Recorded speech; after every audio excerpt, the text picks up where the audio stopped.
The first one is Wang Wen.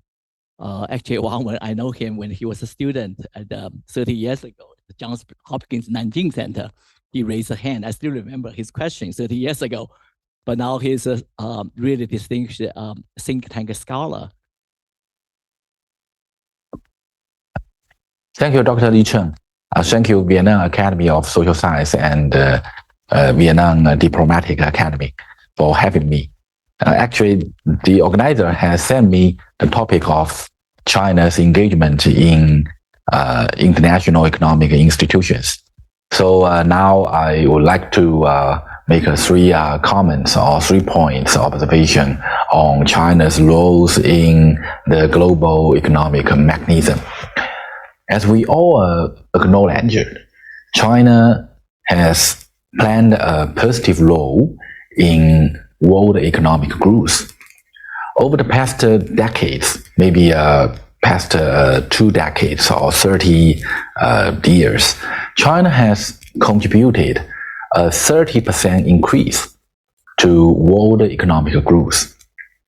But I think China's role is far from just the contribution of economic growth, but also lies in China's more important contributions to the reform of the global economic system, the supply of national economic growth experience, and the continuous rescue of globalization. So allow me to talk about them briefly.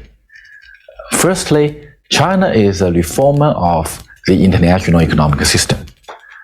China has always criticized the unfair international economic, financial, and trading system, but it is unwilling to be revolutionary. China is trying to reform the international economic system through peace, consultation, and cooperation.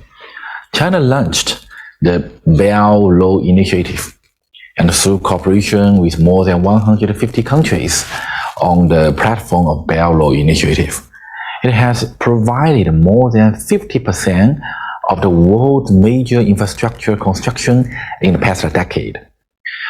The bilateral trade of countries that has Belt and Road cooperation with China has increased by 6.8% annually, twice the average growth of world trade. China has also established the Asian Infrastructure Investment Bank, AIIB, signed RCEP, established over 20 free trade zones domestically, provided foreign aid loans, provided the internationalization of RMB, promoted cooperation of the G20 and BRICS countries, promoted low carbon development, and made the international economic system more fair and more reasonable. That's the first point I want to share. Secondly, China is a provider of new experience in economic growth. In the past, most developing countries, or all developing countries, believed in the Washington Consensus. But the success of China's economic growth in the past 20 or 30 years has provided new experience for many developing countries. For example, to become rich, construct the road first is a very useful and typical China experience. And for another example, there still have 2 points. One is valuing the development of manufacturing industry. It's a very useful China experience too. And pursuing the unity of a promising government and an effective market are also China new experience. So now many Asian and African countries are learning and even complex the China model, attracting Chinese investment and utilizing Chinese experience. So for example, Ethiopia, I have been there many times. A lot of people call Ethiopia as a a China of ethic. But unfortunately, the experience of China's economic growth has not been fully valued in Western economics. I often say that whoever can study the new experience of China's economic growth well has the possibility of winning the Nobel Prize in economics in the future. That's the second point I want to share. Thirdly, China has become the savior of economic globalization. In the past few years, the United States has launched a trade war and high-tech war against China, adopting a policy of small counter-yachts and high wars. During the Trump administration era, the US also withdrew from multiple international mechanisms and treaties. And in the past 2 years, military wars have occurred in many regions, such as Ukraine, Israel, leading to food crisis, refugee crisis.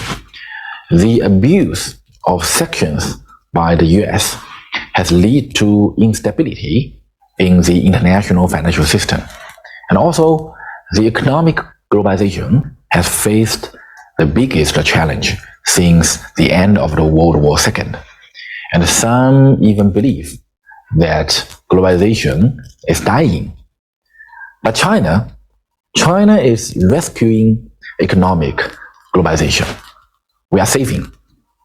A very interesting example is that in October, last month, China announced $106 billion in new financial loans at the Belt Road Forum, while the US announced also the $106 billion in military assistance to Ukraine and Israel. So I think China spends money to promote development and construction, while the US spend money to promote war and destruction. So I think in recent years, the US policy of containing China has failed, including US launched trade wars and high-tech wars. Nowadays, the US has launched ideological wars, media wars, and public opinion wars against China every day, and criticizing the Chinese economy and believing that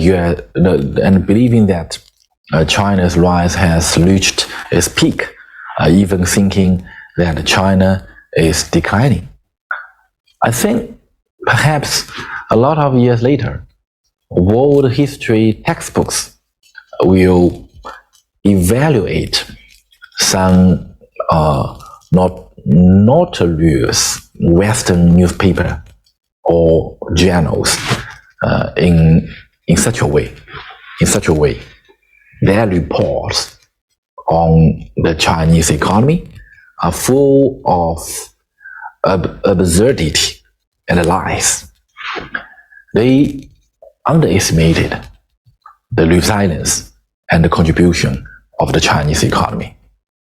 So these are also some of the views I want to express in the panel. I thank you, the organizer and host, for having me again. Thank you so much. I learned a great deal from Wang Wen's very provocative criticism about what's going on in the Western countries or the so-called US-led coalition.